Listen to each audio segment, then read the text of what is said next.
नमस्कार दोस्तों, OCA network में आपका स्वागत है। मैं हूं ओमकार चौधरी।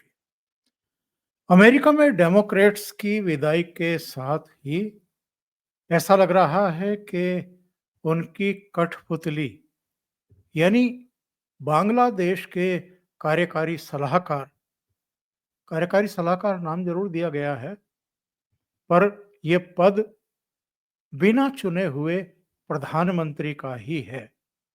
चुनी हुई प्रधानमंत्री शेख हसीना का तो तख्ता पलट दिया गया था 5 अगस्त 2024 को ही, और उनको भारत में शरण लेनी पड़ी थी। वो अज्ञात स्थान पर हैं। पर मोहम्मद यूनुस की भी अब उल्टी गिनती शुरू हो चुकी है डेमोक्रेट्स की विदाई के साथ ही। कुछ घटनाएं घटी हैं जिनकी बिनहा पर, जिनके बल पर मैं ये कह रहा हूं कि अब मोहम्मद यूनुस के दिन पूरे होने वाले हैं। 20 जनवरी को डोनाल्ड ट्रंप जैसे ही अमेरिका के राष्ट्रपति पद की शपथ लेंगे और ओवल ऑफिस संभालेंगे, उसके बाद बहुत संभव है कि महीने भर के भीतर आप देखें कि बांग्लादेश से मोहम्मद यूनुस और उनके जो उपद्रवी, जो दंगाई हैं, जो नरसंहार करने वाले, हिंदुओं की हत्या करने वाले और अवामी लीग के नेताओं की भी हत्या करने वाले जो तत्व हैं, वो भी विदा हो जाएं या उठा करके जेल में डाल दिए जाएं। और बहुत संभव है कि शेख हसीना ढाका लौटे, फिर से प्रधानमंत्री पद संभालें, सरकार संभालें, और इस बार न केवल अवामी लीग की नेता और प्रधानमंत्री के तौर पर शेख हसीना की पकड़ कहीं ज्यादा मजबूत हो, बल्कि भारत भी बांग्लादेश में बहुत मजबूत स्थिति में दिखाई दे। जो घटनाएं घटी हैं जिनका मैं उल्लेख करना चाहूंगा और जिसके बल पर मैं ये कह रहा हूं कि अब मोहम्मद यूनुस की और उनके जितने भी कारिंदे हैं उनकी उल्टी गिनती शुरू हो चुकी है, उसको मैं स्थापित कर सकूं, साबित कर सकूं। तो पहली घटना हुई है कि ये जो हिंदुओं की हत्या है, और खास तौर से जो शुरू के 3 दिन हुई थी, उसके बाद भी हिंसा जारी है हिंदुओं के खिलाफ। उसके लगातार वीडियो आ रहे हैं बांग्लादेश से। लेकिन शुरू के 3 दिन, 5 अगस्त की दोपहर के बाद से लेकर के 8 अगस्त तक, उन 3 दिनों में जो कत्लेआम किया गया है हिंदुओं का और उन पर जिस तरीके से अत्याचार किए गए हैं, ये मामला अब अंतर्राष्ट्रीय न्याय अदालत में पहुंच चुका है। इसकी बाकायदा शिकायत की गई है। मोहम्मद यूनुस और उनकी कैबिनेट के कुल मिलाकर के जो सदस्य हैं सारे, कुल मिलाकर के 61 सदस्यों के खिलाफ वहां पर याचिका दाखिल की गई है।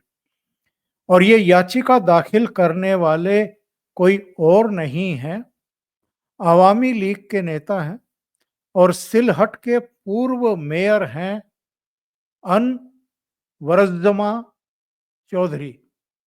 इन्होंने अंतर्राष्ट्रीय न्यायालय में ये याचिका दाखिल की है। इसमें यूनुस को भी अभियुक्त बनाया गया है। अवामी लीग का जो फेसबुक पेज है, उस पर एक वीडियो के जरिए ये जानकारी दी गई है, और ये जानकारी इस वीडियो में खुद अनवरुज्जमा चौधरी ने दी है। उनका कहना है कि 5 से 8 अगस्त तक बांग्लादेश में छात्र आंदोलन के नाम पर अवामी लीग और इसके अलग अलग जो सहयोगी हैं और जमात के लोग हैं, उन्होंने देश में रहने वाले अल्पसंख्यक हिंदू, ईसाई बौद्ध पुलिस बल में जो ये लोग काम कर रहे थे, उनके ऊपर ना केवल बर्बरता की बल्कि क्रूर नरसंहार को उन्होंने अंजाम दिया। ये ना केवल मानवता के खिलाफ एक अपराध के शिकार हुए हैं, बल्कि ये एक नियोजित तरीके से अल्पसंख्यकों के खिलाफ, हिंदुओं के खिलाफ, ईसाई और बौद्धों के खिलाफ एक नरसंहार था, ताकि वो देश छोड़ करके भाग जाएं। इन 61 आरोपियों में जैसा मैंने कहा है कि ये जो कार्यकारी सलाहकार हैं, जो प्रधानमंत्री बने हुए हैं, मोहम्मद यूनुस जो डेमोक्रेट्स के कठपुतली हैं, इनको शामिल किया गया है। इनके मंत्रिमंडल के सभी सदस्यों को शामिल किया गया है। भेदभाव विरोधी गठबंधन के छात्र नेता इसमें शामिल किए गए हैं और वीडियो संदेश का जो संदेश है, कुल मिलाकर के जो उसमें कहा गया है, उसमें बताया गया है कि मूल शिकायतों के साथ 800 पन्नों के दस्तावेज संलग्न किए गए हैं और उन्होंने ये भी कहा है कि आईसीसी में बहुत जल्दी 15,000 और शिकायतें दर्ज करने के लिए बहुत बड़े पैमाने पर तैयारियां की जा रही हैं। जो भी प्रभावित व्यक्ति रहे हैं, परिवार रहे हैं, उनकी एक-एक करके शिकायतें आईसीसी में दर्ज कराई जाएगी। ये जो तथाकथित आरक्षण विरोधी आंदोलन था, इसमें 600 से ज्यादा लोगों की मौत के बाद 5 अगस्त को शेख हसीना को पद से बेदखल किया गया था, देश से भी बेदखल कर दिया गया था। वहाँ की सेना के जो प्रमुख हैं, वो चूंकि अवामी लीग प्रमुख और प्रधानमंत्री शेख हसीना के रिश्तेदार भी हैं, उन्होंने सेना के ही हेलीकॉप्टर से उनको बांग्लादेश की सीमा पार कराई थी और उसके बाद उनको एक विमान में दिल्ली के पास हिंडन एयरबेस पर पहुंचाया गया था। उसके बाद से वो लगातार भारत में ही बनी हुई हैं, भारत में शरण लिए हुए हैं।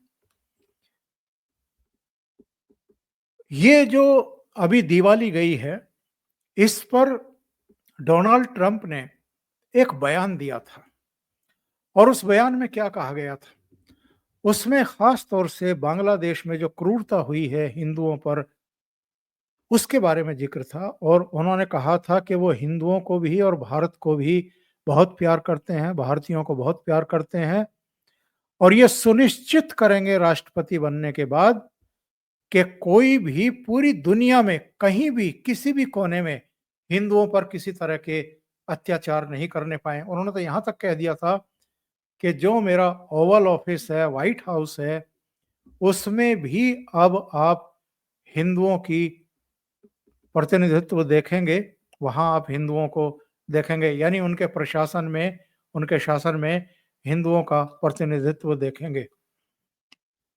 और ये जो क्रूरता की बात कही थी बांग्लादेश में, बाद में इन्हीं डेमोक्रेट के कठपुतली मोहम्मद यूनुस का एक बयान आया था, जिसमें उन्होंने कहा कि चूंकि भारत के मीडिया में ये खबरें चल रही हैं कि यहाँ पर हिंदुओं का कत्लेआम किया गया है, उनके ऊपर अत्याचार किए गए हैं, इसलिए भ्रमित होकर के डोनाल्ड ट्रंप ने इस तरह की बात की है। बांग्लादेश में ऐसा कुछ नहीं हुआ है। इससे बड़े झूठ कुछ हो नहीं सकते हैं जो मोहम्मद यूनुस ने इस बारे में बोले हैं। और डोनाल्ड ट्रंप से बेहतर कौन जानता है इसके चरित्र को, क्योंकि 2016 में जब डोनाल्ड ट्रंप राष्ट्रपति चुने गए थे, तो वो हिलेरी क्लिंटन को परास्त करके चुने गए थे और ये हिलेरी क्लिंटन के चापलूस हैं, चमचे हैं और कठपुतली हैं। हिलेरी परिवार यानी बिल क्लिंटन और हिलेरी के मित्रों में से माने जाते हैं या कठपुतली में से माने जाते हैं। बराक ओबामा का भी इनके ऊपर वरद हस्त रहा है और चूंकि जो बाइडेन का पूरा शासन प्रशासन डेमोक्रेट्स का है, तो उनकी भी कठपुतली के तौर पर ये बांग्लादेश में काम कर रहे थे शेख हसीना सरकार का तख्ता पलटने के बाद। और शेख हसीना का तख्ता क्यों पलटा गया? शेख हसीना ने इस घटना के 5 अगस्त के घटना के तुरंत बाद इस बारे में मीडिया को अपना बयान दे दिया था, ये बताते हुए कि एक आयरलैंड की मांग अमेरिका की तरफ से की जा रही थी ताकि वो बांग्लादेश के पास चीन को रोकने के लिए और इस पूरे इलाके में दादागिरी करने के लिए अपना सैन्य बेस बना सकें। उन्होंने चूंकि मना कर दिया था आइलैंड देने से, इसलिए उनकी सरकार का ही तख्ता पलट दिया गया। जो जानकार हैं बांग्लादेश की राजनीति के और जियोपॉलिटिक्स के भी, उनका कहना ये है कि बस अब यूनुस चंद दिनों या कुछ महीनों के मेहमान हैं। इनकी उल्टी गिनती शुरू हो चुकी है। डोनाल्ड ट्रंप जैसे ही शपथ ग्रहण करेंगे, कार्यभार संभालेंगे, उसके बाद ये जो डेमोक्रेट्स की कठपुतलियां जगह जगह बैठी हैं, जिन्होंने भारत को भी परेशान किया है, इनके बोरिया बिस्तर बंधने शुरू हो जाएंगे। अभी के लिए इतना ही। बहुत बहुत धन्यवाद। अगर आपको ये चैनल और इसके कंटेंट पसंद आ रहे हैं तो लाइक करें, कमेंट करें, वीडियो को शेयर भी करें। अभी तक अगर आपने ये चैनल सब्सक्राइब नहीं किया है तो सब्सक्राइब कर लें। साथ में लगे बेल आइकॉन को दबाना ना भूलें ताकि आगे आने वाले वीडियो और उनके नोटिफिकेशन आप तक पहुंचते रहें। बहुत बहुत धन्यवाद। नमस्कार।